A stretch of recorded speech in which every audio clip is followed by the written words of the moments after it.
Welcome to the AWS Certified Cloud Practitioner Prepcast, where we guide you through everything you need to know for your certification exam.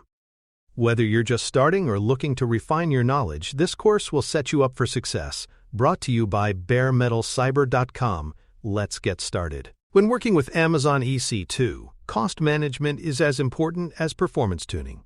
AWS offers several purchasing options, each balancing flexibility against commitment.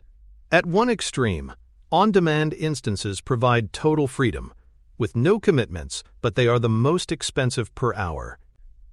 At the other, reserved instances and savings plans reduce costs substantially in exchange for committing to steady usage.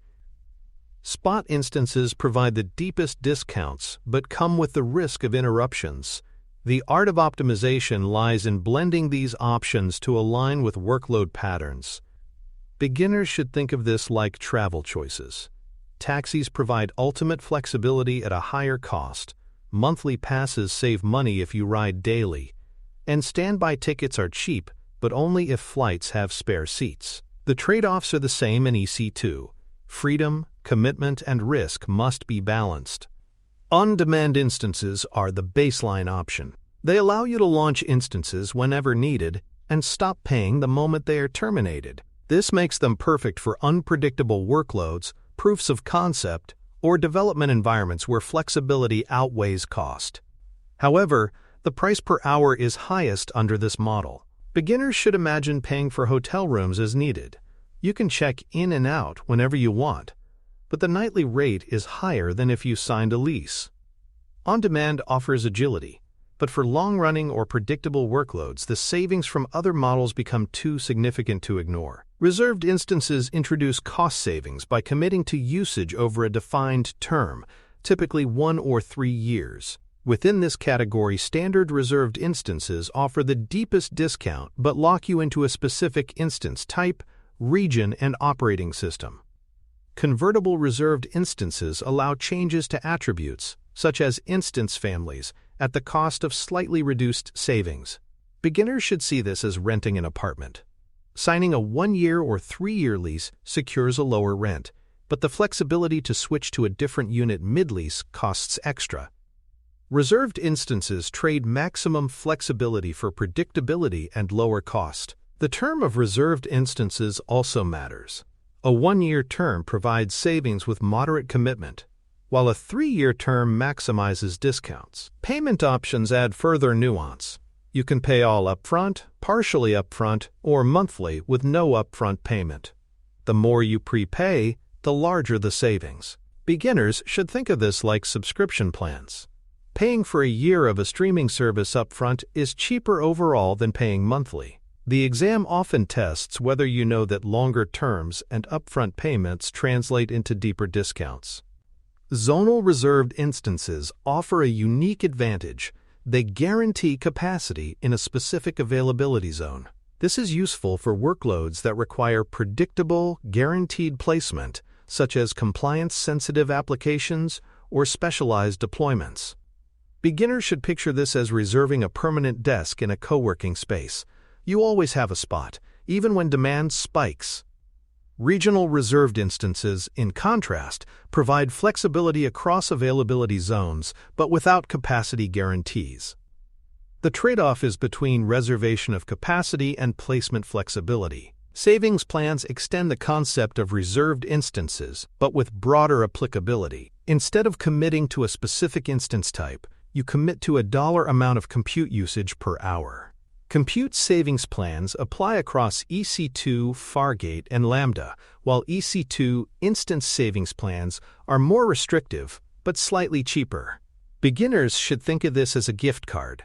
You commit to spending a set amount with AWS, but you choose where and how to apply it. This flexibility makes savings plans attractive when workloads are diverse or may shift over time. The key to savings plans is the usage commitment.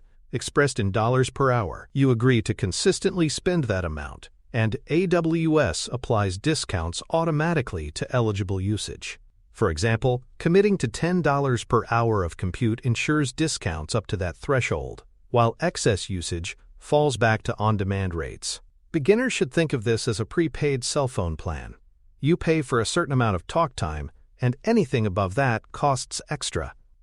The commitment saves money, but the trick is forecasting accurately. Spot instances represent AWS's way of selling unused capacity at massive discounts, sometimes up to 90% off on demand. They are ideal for workloads that are fault-tolerant, flexible, and interruption-ready, such as batch jobs, big data analytics, or image rendering. The trade-off is that AWS can reclaim spot instances with little warning if capacity is needed elsewhere. Beginners should think of this as buying a standby ticket for a flight. If there's space, you fly cheaply, but you may be bumped if paying passengers need the seats. Spot instances deliver incredible value for the right workloads. When AWS does reclaim spot capacity, it provides a 2-minute interruption notice. Applications using Spot must be architected to handle this, often by checkpointing progress, using queues, or distributing work across multiple pools. Beginners should think of this like a fire drill. You are given a short warning to save your work and exit. The exam frequently tests whether you understand spot instances are powerful, but only when applications tolerate interruptions. Without designing for resilience, spot savings turn into operational pain. Dedicated instances and dedicated hosts provide physical isolation for workloads that require it, often for licensing or compliance reasons. Dedicated instances run on hardware exclusive to your account, while dedicated hosts give even more control, exposing physical sockets and cores for software licensing requirements. Beginners should imagine this as renting an entire house instead of just an apartment in a building. It costs more but ensures you are not sharing with neighbors. While niche, these options matter in regulated industries or when legacy licensing models require physical mapping. Capacity reservations allow you to secure instance availability without a long-term billing commitment. They guarantee capacity in a specific availability zone and can be combined with savings plans or RIs for cost efficiency. Beginners should see this as reserving a hotel room for a specific night. You guarantee the room will be available, but you pay for it whether or not you use it. Capacity reservations are valuable when workloads must run in specific regions or zones with absolute assurance. These purchasing models also integrate with auto-scaling. You can design scaling groups to use mixed strategies, combining on-demand, reserved, and spot instances. For example, a baseline of reserved instances handles steady load, while spot instances absorb surges at low cost. Beginners should think of this as a restaurant. You keep a fixed number of full-time staff, but hire part-time workers during busy seasons. Blending models ensures cost efficiency without compromising availability. AWS provides tools like Cost Explorer to analyze spending and recommend reserved instances or savings plans based on actual usage. These recommendations highlight underutilized commitments and suggest optimal blends. Beginners should see Cost Explorer as a financial advisor that reviews your bills and suggests better deals. Exam questions often reference this tool as a way to optimize costs, reminding you that AWS helps customers avoid waste if they pay attention to the signals. Each purchasing option maps to specific workload characteristics. Steady-state 24/7 workloads benefit from reserved instances or savings plans. Variable or unpredictable workloads lean toward on-demand. Interruption-tolerant jobs thrive on spot instances. Compliance-sensitive workloads requiring dedicated hardware map to dedicated hosts or capacity reservations. Beginners should remember that there is no single right answer. The right choice depends on workload behavior. Exam scenarios often hinge on catching these subtle workload clues and matching them to the best pricing model. In practice, organizations adopt a portfolio approach. They cover baseline workloads with reserved instances or savings plans, add spot instances for elastic or non-critical demand, and rely on on-demand for the unpredictable tail. This blended strategy balances cost savings with flexibility. Beginners should picture this as an investment portfolio. Bonds provide stability, stocks add growth, and cash reserves cover immediate needs. Similarly, AWS purchasing options combine to provide balance. No single option fits all, but together they create a resilient, cost-effective environment. For more cyber-related content and books, please check out cyberauthor.me. Also, there are other prepcasts on cybersecurity and more at baremetalcyber.com. On-demand instances are often the right choice for proof-of-concept projects, spiky traffic patterns, or workloads where usage is uncertain. For example, a new application launch with unpredictable adoption may not justify a long-term commitment. By paying only when the instances run, organizations maintain flexibility until usage stabilizes. Beginners should see this as buying tickets at the gate. It costs more, but you aren't locked into a contract you might not need. The trade-off is higher hourly rates, but the benefit is agility during experimentation or volatile demand. Reserved instances shine when workloads are predictable and steady, especially 24/7 baselines. Databases, core applications, or virtual desktop pools that always require resources benefit from long-term commitments. The savings become more pronounced, with 3-year terms and upfront payments. Beginners should imagine signing a multi-year gym membership because they know they'll attend regularly. The upfront cost seems large, but the long-term value outweighs the initial price. Reserved instances lock in cost efficiency for workloads that don't fluctuate much. Savings plans provide a flexible alternative when workloads shift between EC2, Lambda, or Fargate. Compute savings plans in particular allow organizations to cover a $1 per hour commitment regardless of instance family or region, making them more adaptive than reserved instances. Beginners should see this as a store credit card. You commit to spending a fixed amount, but you can apply it across a variety of purchases. For workloads with evolving architectures or hybrid patterns, savings plans often deliver better alignment than fixed reserved instances. Spot instances remain the best fit for batch processing, stateless applications, or data analytics jobs that can tolerate interruptions. For instance, rendering video frames or running genome analysis pipelines works well because jobs can resume from checkpoints without data loss. Beginners should see this as joining a lottery flight list. You fly when seats are free, but you must be ready for cancellation. On the exam, Spot is always correct when the workload is tolerant of interruptions and cost savings are a priority. Handling interruptions effectively is key to Spot adoption. Architecting workloads to checkpoint progress, save state externally, or use distributed queues ensures resilience. AWS even provides a 2-minute interruption notice, allowing graceful shutdowns. Beginners should picture this as saving your work when the lights flicker, knowing power might cut out. Without designing for interruptions, Spot instances become frustrating rather than cost-effective. With proper architecture, they unlock savings that other models can't match. Diversifying instance pools improves Spot resilience. By allowing auto-scaling groups to draw from multiple families, sizes, or availability zones, organizations increase the odds of finding available capacity. Beginners should compare this to fishing with multiple lines instead of just one. Even if one spot is empty, others may still catch fish. A single spot pool creates fragility, but diversified pools create robustness. Exam pitfalls often include failing to diversify, leading to capacity shortages. Commitment management is another important discipline. Reserved instances and savings plans allow different payment structures: all upfront, partial upfront, or no upfront. Paying more upfront increases discounts, but reduces cash flexibility. Beginners should think of this like paying tuition. Full upfront saves money, but monthly plans preserve liquidity.